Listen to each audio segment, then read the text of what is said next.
Okay, boys and girls, so I just wanted to remind you how we get into Benchmark on Clever.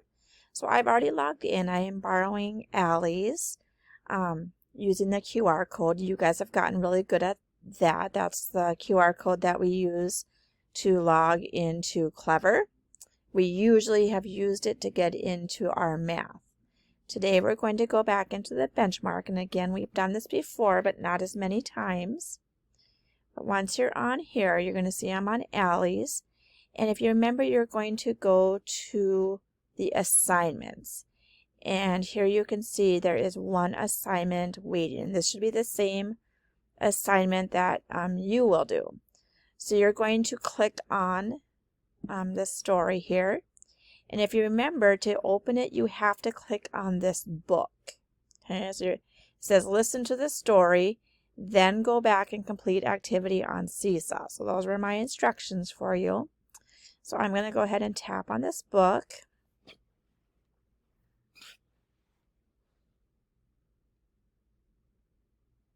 And then, boys and girls, you're going to press play. Now, it's kind of hard to see because my screen is cut off for you guys, but there is a play button at the top. So you'll press play and listen to the story.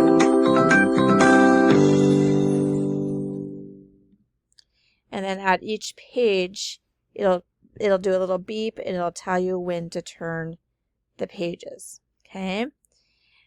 So when you're done with this story, at the top corner there is a button that says done. And when you are done, you will be able to click this done thing. I can't click it yet because it's not done yet. But you'll click that, and then you'll go out, and then you'll go back into Seesaw and finish the activity that I have on there for you to do. Okay, so just wanted to remind you, anytime I say Benchmark, it's always through Clever, and you'll always go to assignments, and then you'll have your list of different assignments you can do. As always, if you have any questions, you can let me know.